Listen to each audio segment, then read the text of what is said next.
Hey guys, it's Car Guy 11. Today we're going to do a little mod, homemade mod on the 2020 Supra, and it's actually an uninstall rather than an install, as you'll see here. We're going to mess with the Airbox a little bit, try to get a little bit more sound out of it. I'm going to do a before and after sound clip. Quick little fun mod that I want to try, so stay tuned. All right, so let me show you guys what I'm talking about in this engine bay. This monstrosity hanging off the side of the Airbox, yes, it looks bad and probably deadens a lot of the sound. So very curious to see what happens when we remove that and plug it up. It should be pretty simple. This is common on a lot of vehicles, including my C7. I just put a new intake in that to get rid of these baffles. But yeah, it's pretty weird how all these manufacturers have to put these in for sound regulations. Now there is a smaller one. You could see down on this intake pipe down here. We're of course not going to worry about that one for now. I do plan on getting an intake at some point, but I just wanted to see if a simple mod like this would give it a little additional sound. So let's get to it. All right, so the first thing we're going to do is just loosen this band clamp so we can pull off the lid. Then we're going to loosen the clip off the MAF sensor, pull that wire off.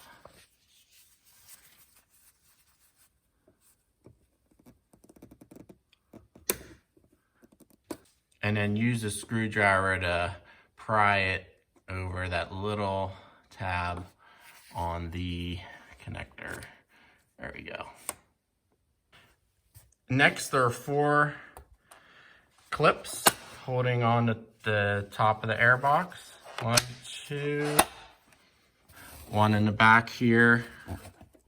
Last one's right in the front. All right.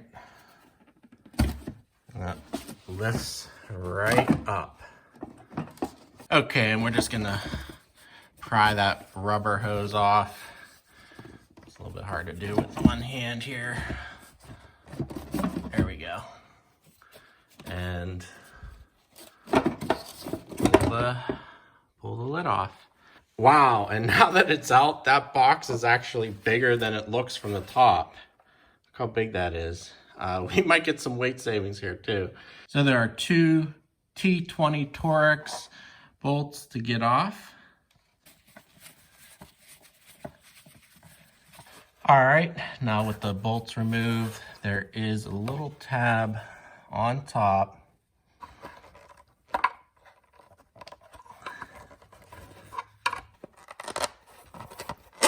All right, there's a O-ring in there. That's pretty tight. Ah, there it is.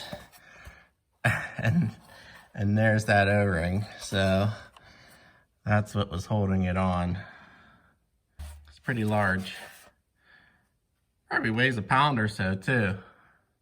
All right, so I just bought this 2-inch rubber quick cap at the Home Depot local hardware store. We're gonna see if we can get this on there. It may not work. We might have to try something different. But yeah, it's about the right diameter.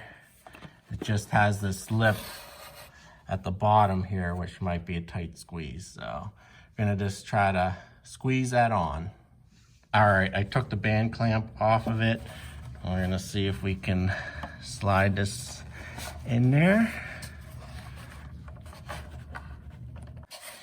All right, well, it's a little bit too thick, the rubber, to fit all the way down in there, but I have it covering the O-ring anyway, and that band clamp should be able to give it a good seal because the O-ring's up here. So I'm just gonna press it on as much as I can. Hold it down while you're tightening it.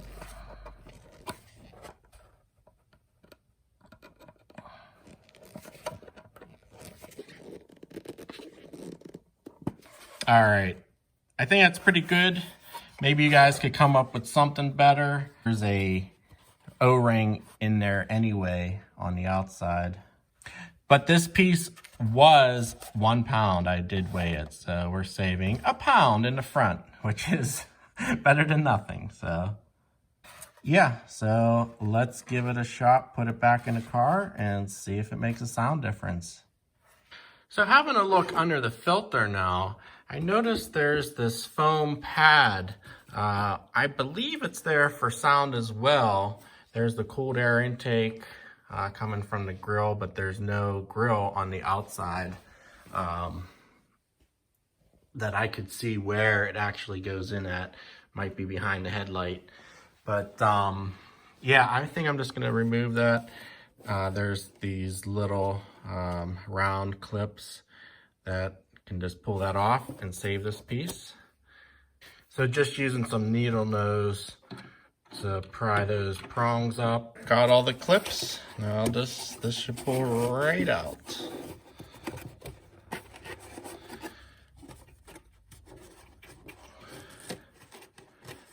All right, save this piece. And then there's a little bit of debris there we'll clean out. Put everything back now.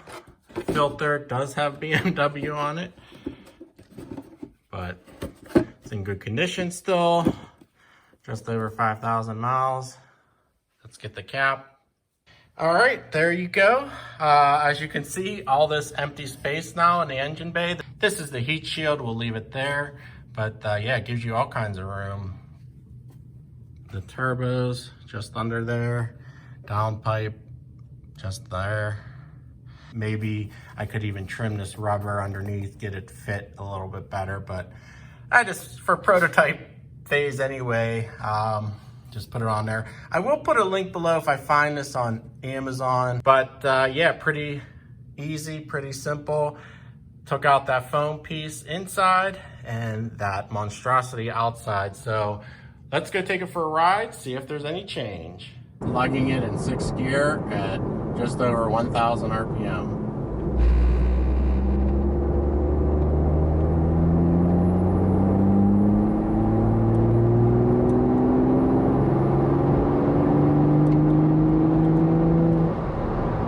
Lugging it in 5th gear at just over 1,000 RPM.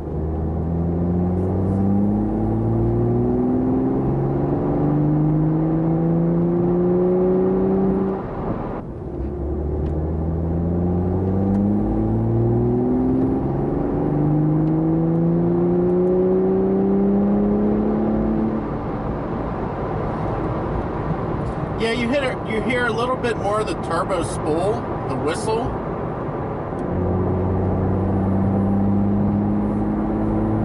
I'm not sure if you could pick that up on camera. All right, we'll do an acceleration in auto normal mode.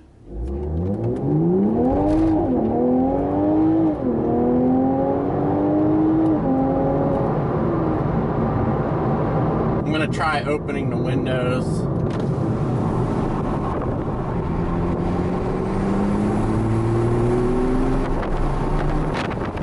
You could hear it more with the windows down. Probably hear it more from the outside of the car in general, but yeah, you definitely get that turbo spool whistle sound, which is pretty cool. This isn't going to be earth-shattering, and of course, an aftermarket intake will be your best bet for getting more sound. But this is a little fun thing to do. Like I said, I'm waiting for a closed box intake. I don't want an open box intake to get air from the engine bay. I want the fresh air from the outside. So that's what I'm kind of waiting on. In the meantime, this is a pretty cool, easy, cheap thing to do. So tell me guys, what do you think of this little mod in the comments below? Definitely stay tuned for more Supra videos. And of course, follow me on Instagram and Facebook, where you'll see the latest on Car Guy 11, including live streams. Sometimes I advertise them right the day I'm doing them, so stay tuned for that. Alright guys, thanks for watching this one. Please subscribe if you haven't, and I'll see you in the next video.